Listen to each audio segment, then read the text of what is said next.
किसान साथियों नमस्कार, मैं पुनीत सिसोदिया। किसान भाइयों, हमारी फसलों के अंदर जो रोग है यानी कि डिजीज है, डिजीज एक बहुत बड़ी समस्या है। किसानों के लिए बहुत बड़ी समस्या है, स्पेशली जो वेजिटेबल्स के किसान हैं यानी कि सब्जियों की खेती करते हैं। तो देखिए उनमें सब्जियों के अंदर बहुत ज़्यादा फंगल इन्फेक्शन होता है। और देखिए फंगल इन्फेक्शन होने के बाद हमें एक तो महंगी महंगी दवाइयाँ उपयोग करनी पड़ती हैं, क्योंकि वही दवाइयाँ काम करती हैं जो सिस्टेमिक होती हैं, और जो सिस्टेमिक दवाइयाँ जो क्यूरेटिव होती हैं वो ज़्यादा एक्सपेंसिव हमें मार्केट में देखने को मिलती हैं एज कम्पेयर टू जो प्रिवेंटिव फंजीसाइड है यानी कि कॉन्टैक्ट एक्शन से काम करने वाले फंजीसाइड हैं। तो देखिए होता क्या है, तो एक तो महंगे मिलते हैं, दूसरा रोग आने के बाद फिर भी हमारी फसल में बहुत ज़्यादा नुकसान कर जाते हैं ठीक स्प्रे करते करते भी, तो लॉस भी होता है और हमें पैसे का भी लॉस होता है। तो देखिए हम फसलों के अंदर जो डिजीज मैनेजमेंट है यानी कि रोग कंट्रोल कैसे करें, रोग का जो मैनेजमेंट है, रोग का निदान है वो कैसे करें सही तरीके से। कोशिश ये करें, यदि आप केमिकल खेती करते हैं कि रोग आपके खेत में आए, केमिकल करें या ऑर्गेनिक करें कि रोग को आने ही ना दें। देखिए कहा जाता है कि रोग को हमें आने से पहले कंट्रोल कर लेना चाहिए और कीटों को आने के बाद हमें कंट्रोल करना चाहिए।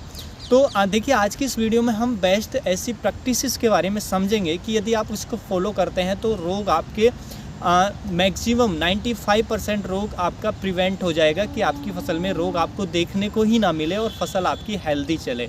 तो कौन कौन से पॉइंट्स हैं वन बाई वन समझेंगे। वीडियो को लाइक शेयर एंड सब्सक्राइब करना बिल्कुल ना भूलें। तो चलिए जानते हैं। देखिए यदि आप पॉइंट नंबर 1 की यदि हम बात करते हैं तो वो है हमारा फर्टिलाइज़र और इरिगेशन मैनेजमेंट, यानी कि आप जो खाद डालते हैं खाद का मैनेजमेंट सही कर लेते हैं। दूसरा जो पानी देते हैं फसलों में तो सिंचाई का मैनेजमेंट यानी कि पानी की जो व्यवस्था है वो सही रखते हैं, सिंचाई मैनेजमेंट आपका अच्छा होता है। तो इन दोनों से आप अपनी फसल के अंदर लगभग 60 से 70% रोगों को प्रिवेंट कर सकते हैं। जी हाँ, आने से पहले ही रोक सकते हैं कि आपकी फसलों में आए ना। मैक्सिमम डिजीज़, मैक्सिमम रोग आने का कारण यही होता है कि एक तो खाद का मैनेजमेंट सही ना होना और दूसरा पानी का मैनेजमेंट सही नहीं होना।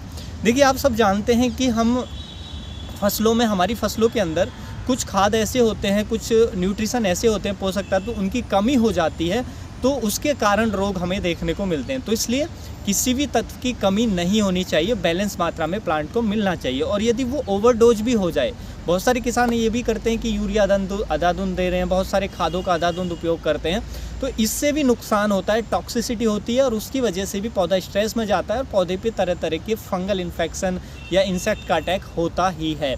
तो इसलिए जो फर्टिलाइज़र मैनेजमेंट है वो प्रॉपर होना चाहिए। उसके लिए आपका सॉइल टेस्ट होना चाहिए, आपको पता होना चाहिए कि हमारी सॉइल के अंदर क्या अधिक है क्या कम है। जो कम है उसको दें, जो अधिक है उसको थोड़ा कम दें या ना दें, अवॉइड करें। तो फर्टिलाइज़र मैनेजमेंट बहुत ज़रूरी है।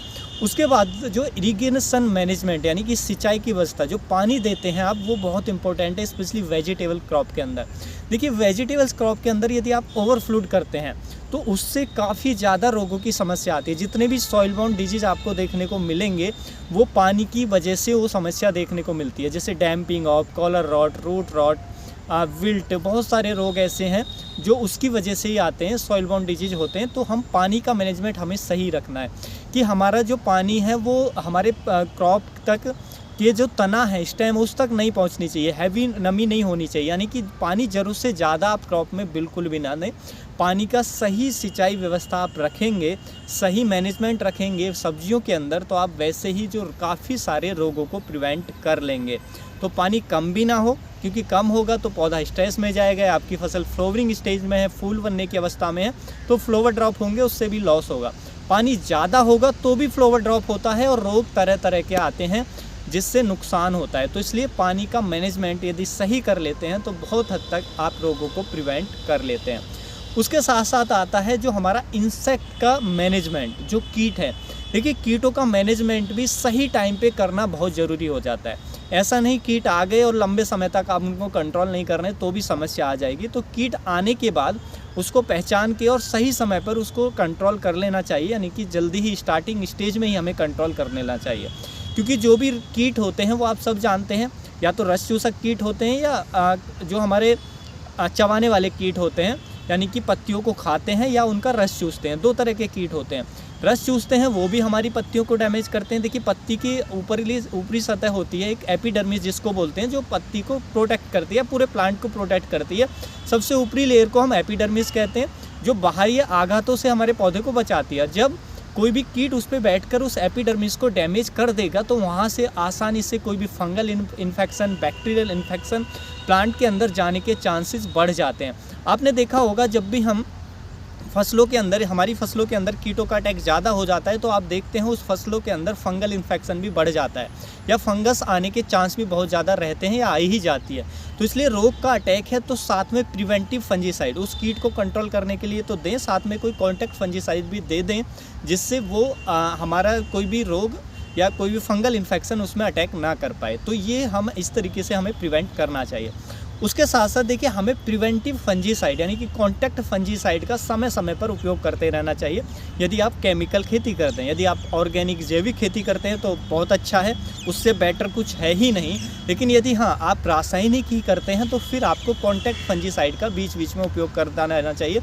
10 से 15 दिन में एक बार कॉन्टैक्ट फंजीसाइड वेजिटेबल्स के ऊपर स्पेशली हमें उपयोग कर लेना चाहिए, क्योंकि रोग आने से पहले। क्योंकि देखिए जो कॉन्टैक्ट फंजीसाइड होते हैं, जैसे कि आप मैनकोजेब ले लें, आप जिनेब ले लें या कैप्टान है, तो देखिए ये जो फंजीसाइड हैं कॉन्टैक्ट एक्शन से काम करते हैं। दूसरा, ये ग्रीन लेवल के आते हैं, आप देखेंगे इन पे ग्रीन लेवल छपा होगा, तो ग्रीन का मतलब होता है इनकी टॉक्सिसिटी यानी कि जहरीलापन बहुत कम होता है। तो इसलिए हम इनको बीच बीच में उपयोग कर सकते हैं। इनके 2 फ़ायदे हैं। एक तो ये जितने भी कॉन्टैक्ट फंजीसाइड हैं, एक तो हमें सस्ते में मिल जाते हैं, बहुत सस्ते हमें पड़ते हैं। आप मैनकोजेब लेने जाएंगे, जिनेब लेने जाएंगे, ये जो कॉन्टैक्ट फंजीसाइड हैं बहुत सस्ते में हमें मिल जाते हैं। दूसरा, आप इनकी टॉक्सिसिटी लो होने के कारण हमारे जो बेनिफिशियल इंसेक्ट हैं उन पे बहुत कम इम्पैक्ट डालते हैं, ना के बराबर इम्पैक्ट डालते हैं। तो इसलिए जो हमारे ये कॉन्टैक्ट फंजीसाइड हैं सेफ़ रहते हैं, तो इनको हम प्रिवेंटिव में बीच बीच में हम उपयोग करते रहें जिससे रोग को ना आने दें। और दूसरा, हमारे बजट फ्रेंडली होते हैं, बहुत सस्ते में आपको मिल जाते हैं।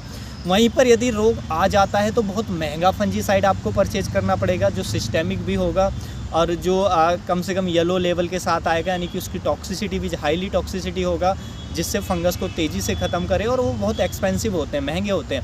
और रोग आने के बाद भी अगर रोग आ चुका है तो बहुत सारा हमारे फसल में लॉस कर जाता है उसको कंट्रोल करते करते भी। तो इसलिए हमें ऐसा ही करना चाहिए कि बजट फ्रेंडली भी होंगे, हमारे बेनिफिशियल इंसेक्ट के लिए सेफ भी होंगे। और देखिए जो कॉन्टैक्ट फंजीसाइड है, जैसे आप मैनकोजेब का स्प्रे लेते हैं तो देखिए मैनकोजेब में मैग्नीज मिलता है, जिंक मिलता है हमारे प्लांट के लिए, जिससे प्लांट की ग्रोथ भी अच्छी आती है।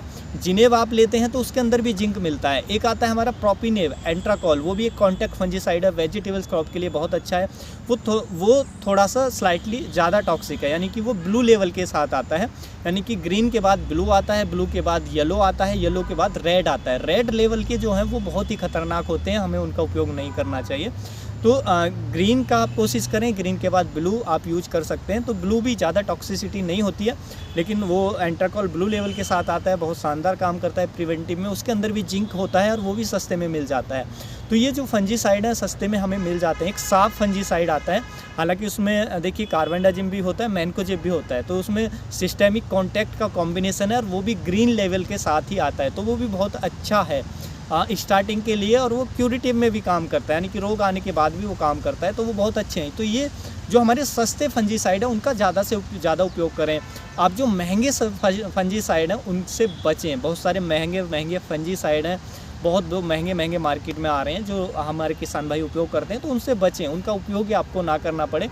यदि आप इनका उपयोग करते हैं तो इससे आपका एक तो क्रॉप आपकी सेफ़ हो जाएगी। हो सकता है पैसा आपका उतना ही चला जाए क्योंकि आप इनके बीच बीच में फंजीसाइड 10 से 15 दिन में ले रहे हैं, तो लेकिन आपकी फसल में लॉस नहीं होगा, रोग आपको देखने को नहीं मिलेगा। तो इस तरीके से आप डिजीज़ मैनेजमेंट आप कर सकते हैं। तो उम्मीद है जो जानकारी है आपको अच्छी लगी होगी। जानकारी अच्छी लगी तो वीडियो को लाइक, शेयर एंड सब्सक्राइब करना ना भूलें। मिलेंगे हम आपको एक और नई वीडियो में नई जानकारी के साथ। तब तक के लिए आप अपना ख्याल रखें। धन्यवाद।